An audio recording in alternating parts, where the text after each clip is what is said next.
Dando continuidade ao conteúdo, vamos compreender um pouquinho então sobre o que chamamos de anexos embrionários. Então, depois do conteúdo de embriologia, aquele processo de organogênese, ok? Temos algumas estruturas extremamente importantes para o desenvolvimento dos embriões.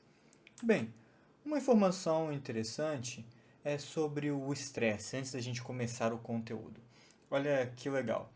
Ah, Bem, uma universidade do Michigan acabou informando que cerca de 90% das mulheres acabavam, durante um período até de 2 semanas, né, acabavam tendo um alto índice de estresse quando descobriam que estavam grávidas, uma gravidez indesejada no caso. Tá?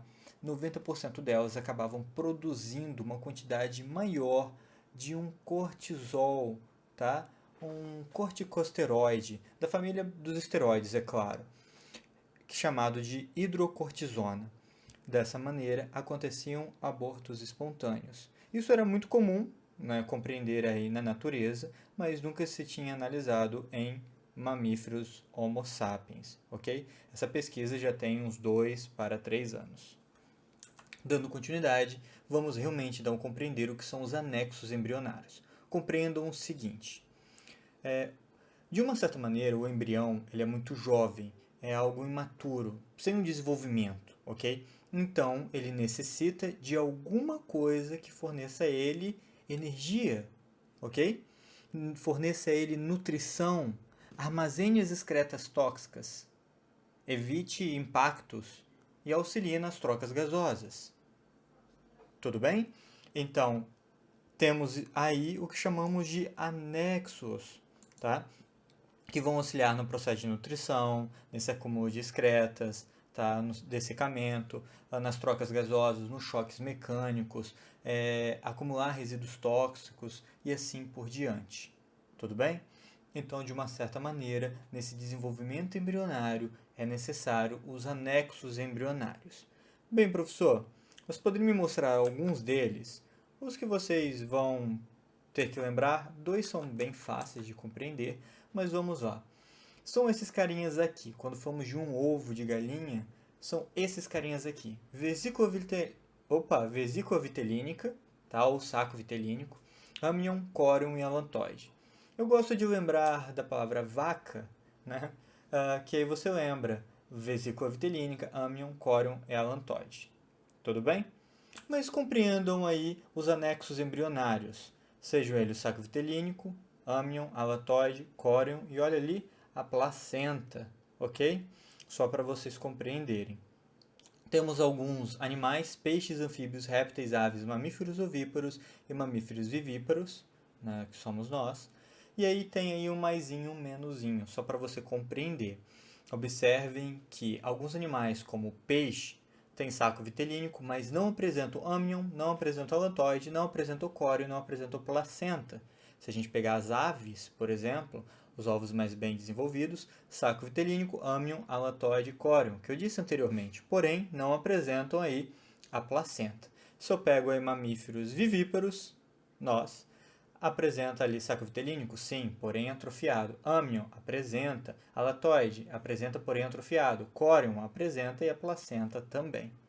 Ok? Então vamos compreender aí um pouquinho. Lembrando que os mamíferos apresentam essas estruturas porque essas estruturas vão sendo, digamos, aperfeiçoadas ao longo do tempo. Se a gente fosse analisar aquelas árvores filogenéticas, você iria compreender que existe ali uma, digamos, não posso dizer que existe organismo mais evoluído, é claro, mas eu posso dizer que existem organismos mais complexos. E a gente compreende que numa linha temos ali os peixes, depois anfíbios, depois répteis, aves e mamíferos, só para a compreensão de todos. Principalmente quando falamos de mamíferos ovíparos, a gente compreende que são indivíduos geralmente mais primitivos, ok? Como por exemplo o ornitorrinco ou o equidna. Observem essa linha evolutiva sucessória e vamos compreender então um pouquinho da estrutura. Seja aí um ovo de um réptil, seja um ovo de mamífero, ovíparo, seja aí um ovo de ave. Vamos compreender que existem estruturas internas. E essas estruturas são chamadas de córion, vesícula vitelínica, âmnion e alatoide. Tá? Tem a setinha aí indicando, bem ilustrativo, e vamos compreender de uma maneira bem superficial essas estruturas. Ok? É claro, quando falamos de mamíferos, estamos falando aí de placentas. Vamos analisar primeiramente uma estrutura, um ovo, ok? Então vamos lá. Primeiro, quando falamos da vesícula vitelínica, existente em peixes, por exemplo. Peixes apresentam, olha, aves, répteis e mamíferos ovíparos. Já em mamíferos placentários, ela é pouco desenvolvida, até porque a nutrição vai acontecer por meio da placenta. Então, vesícula vitelínica tem qual função? Nutri-lo durante seu desenvolvimento, ok? Então, indivíduos que não têm placenta têm que nutrir de outra maneira. Então, existente aí em peixes, aves, répteis e mamíferos ovíparos. Temos aqui ovos de uma espécie de tubarão. E compreendam, por que os peixes vão apresentar apenas essa vesícula vitelínica? Porque outras estruturas não são necessárias. Por exemplo, estruturas para evitar choques mecânicos. Para quê? Está na água. Para evitar desidratação. Está na água. As excretas, as substâncias tóxicas, podem ser eliminadas pela água. Então, não é necessário, ok? Bem, de uma certa maneira, só existe, digamos, uma seleção natural se o indivíduo for forçado, senão ele continua lá. Só compreender o porífero, que é um organismo extremamente simplista, mas ele continua. Por isso que eu não posso dizer que existe um organismo mais ou menos evoluído, mas sim complexo, mais ou menos complexo. Bem, compreendendo em mamíferos, tá? Na classe aí Mammaliformes, de uma certa maneira, temos uma estrutura com um objetivo diferente. Compreendo, a vesícula vitelínica, ela tem função inicial hematopoética, isso quer dizer, auxilia na formação das primeiras hemácias. Mais tarde, isso acaba sendo realizado pelo fígado e pelo baço, após o nascimento, exclusivamente pela medula óssea vermelha. Apesar do que já descobriram que em alguns mamíferos existe uma produção aí por células da estrutura respiratória. Mas isso é um tema para outra aula. Bem, dando continuidade, temos o âmnion, olha lá, membrana que envolve o embrião como um saco. Delimita uma cavidade denominada amniótica. Você com certeza já ouviu falar de líquido amniótico, ok? Qual o objetivo, qual a função? É proteger o embrião. Tá? Proteger de quê, professor? Impactos, tá? Impactos mecânicos, choques mecânicos. E evitar também que o indivíduo acabe perdendo água. Tá? Então, vai hidratar o indivíduo e vai evitar choques mecânicos. Quando eu falo dos animais amniotas ou anamniotas, eu quero que vocês compreendam o seguinte. Observem aqui. Animais que desenvolvem um âmnion, amniotas. Animais que não formam são chamados de anamniotas, como eu disse anteriormente. Para a compreensão aí de vocês, temos aves, répteis e mamíferos fazem o quê? Desenvolvem o âmnion. Já temos os peixes e os anfíbios, que são anamniotas. Isso porque eu já disse anteriormente, existem algumas estruturas aí que não é necessário, porque o âmnion vai evitar impactos mecânicos. Os peixes colocam seus ovos aonde? Na água. Então, dessa maneira, não tem nenhum problema, porque a estrutura não vai ter função, não vai interferir. Ok? Bem, dando continuidade, depois do âmnion, temos uma estrutura chamada de córion, tá? É uma película fina aí que vai envolver o embrião e seus anexos, répteis, aves, mamíferos, placentários e não placentários. Função, vai apresentar várias funções, tá? Como uma delas é o processo aí do que chamamos de respiração. Na verdade, auxilia nas trocas gasosas, ok?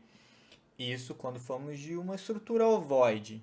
Corelatoide é a mistura do córion com o alantoide, que vamos ver nos próximos slides. Nos mamíferos, essa estrutura dá origem às vilosidades coriônicas. E vocês vão entender que vai ter uma função muito, digamos, extremamente importante, muito maior do que parece. vamos lá. Alantoide. De uma certa maneira, é um saco. Tudo que eu falei até agora são estruturas em forma de saco, tá? Um que pode auxiliar na nutrição, o outro evitar choques mecânicos, mas tudo é basicamente saquinhos, ok? Bem, mamíferos placentários, a gente sabe que o alantoide é bem rudimentar. Ele vai se tornar outra estrutura. Mas eu quero que vocês foquem agora nos ovos, ok? O alantoide ele pode ter algumas funções. Função respiratória, porque ele fica muito próximo à casca do ovo e pode auxiliar no transporte de gases. Função de transporte de cálcio, porque ele fica muito próximo a essa borda aqui da estrutura do ovo, então ele vai acabar absorvendo o cálcio, levando até o embrião. Mas a função mais importante, a mais comentada, é que armazena substâncias tóxicas, função excretora, porque evita intoxicação. É um saquinho lá específico que vai deixar todas as substâncias tóxicas guardadas. Peixes e anfíbios não apresentam as estruturas, répteis, aves e mamíferos apresentam a estrutura, ok? Mesmo que mamíferos, como eu disse, placentários, ela seja rudimentar. Novamente, analisando aí essas estruturas, olha lá, córion, âmnion, alatoide, vesícula vitelínica. Agora a gente compreende que o córion tem aí função de proteção e respiração, ok? Temos aí a vesícula vitelínica, que tem o objetivo de armazenamento de substâncias nutritivas. Sabemos aí que o âmnion ele pode evitar a saída de água e os choques mecânicos. E temos o alantoide, que tem aí função de armazenar as excretas, uma das principais. Tudo bem? Isso é o básico para você saber. Proteção e respiração, armazenamento de substâncias nutritivas, evitar a desidratação e armazenamento de excretas. Ok, isso é uma estrutura presente em ovos, córion, vesícula vitelínica, âmnion, alatoide. Porém, quando falamos em mamíferos placentários, vai ficar um pouquinho diferente, ok? Essas funções como nutrição, trocas gasosas, a excreção, tá? Vai acontecer de uma maneira diferente, por isso que eu digo que o saco vitelínico e o alatoide, eles vão passar a ter papéis secundários no processo. Ok, de uma certa maneira estou falando de um indivíduo placentário. Então, placentário é um órgão também endócrino, produz hormônios, como eu disse anteriormente, na videoaula anterior. E a placenta, ela se origina, olha só, a partir do córion. Isso, exatamente. Daquelas dobras, microvilosidades, tá? Então, vai se originar a partir do córion. Já quando falamos aí do cordão umbilical, ele é originado aí do alantoide e do saco vitelínico, formando duas artérias e uma veia. De uma certa maneira, lembrem-se, não existe mistura do sangue materno com o fetal, a não ser que acabe rompendo a bolsa ou alguma coisa assim. A passagem de substâncias, observem aqui, ela é por meio de difusão, célula para célula. Isso quer dizer que, se a mãe tem uma doença como o HIV, existe uma possibilidade do indivíduo, do embriãozinho, não apresentar a doença. Ok? Porque existe uma possibilidade. Tem que existir o contato do sangue, e lembre-se que a mãe vai imunizar, vai enviar células de defesa. Nesse enviar células de defesa, pode acabar contaminando o embrião. Ok? Bem, vamos ver algumas coisinhas interessantes quando falamos de o parto normal, tá? O parto normal é interessante, isso é para deixar bem claro aí a vocês, não estou falando a cesariana, ela é importante, principalmente quando não existe dilatação ou em alguns casos específicos, mas o parto normal ele tem algumas vantagens, ok? Então vamos lá por partes. O parto normal evita problemas respiratórios quando a gestação é normal, quando completa o tempo de desenvolvimento correto, tá? Quer dizer, evita problemas, uma probabilidade de acontecer.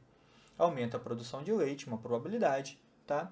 A mãe acaba liberando mais ocitocina, né? Claro, que vai tendo contrações peristálticas ali, vaginais. E essa liberação de ocitocina, algumas pesquisas indicam que pode ajudar no amadurecimento do cérebro, ok? Existe uma possibilidade também, com o parto normal, de o indivíduo, ao nascer, apresentar aí uma tendência menor a desenvolver alergias, ok? Uma das coisas mais importantes que eu poderia citar aqui do parto normal é que a criança nasce na hora certa. Já quando falamos do parto por meio da cesárea, estamos falando do método cirúrgico, né, que deve ser realizado em casos específicos. Deslocamento da placenta, diabetes gestacional, quando a pessoa pode ser portadora do HIV, eclâmpsia, né, que quando a mulher acaba tendo aí uma pressão alta, né, durante o processo, e é claro, quando não existe dilatação. Bem, além disso, temos algumas coisas interessantes a serem ditas. Gêmeos monozigóticos. Gêmeos monozigóticos sempre são gêmeos idênticos, né? Claro. Sempre do mesmo sexo. Então, 2 meninas ou 2 meninos. Compreendam um óvulo fecundado por um espermatozoide. Um óvulo, um espermatozoide. Já disse isso anteriormente. Alguns sites acabam passando algumas informações erradas. A própria Super Interessante passou uma informação errada, mas isso tem mais de 20 anos, ok? Aí ela já se retratou. Mesmo assim, você pode achar prints dessa postagem da Super Interessante.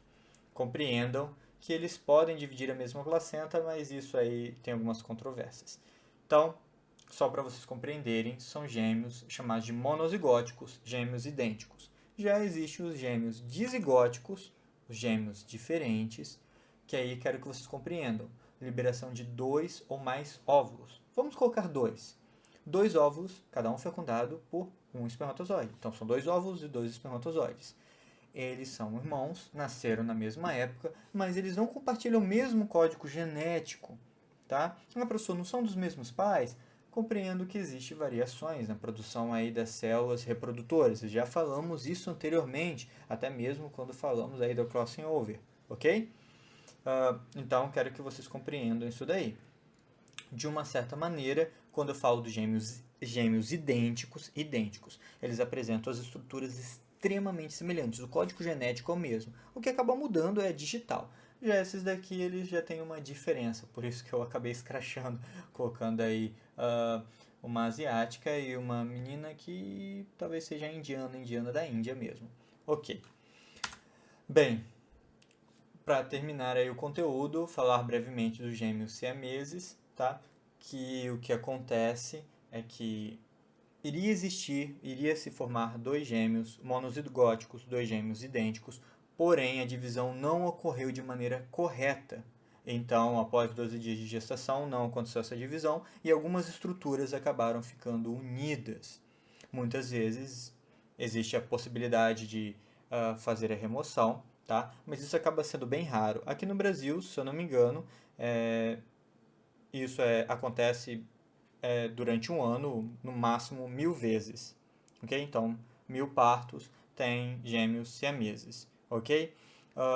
E pode existir aí, na maioria dos casos, uma separação. A separação só não acontece quando isso pode afetar o outro, né? Mas isso também vai depender diretamente dos pais e do conselho do médico.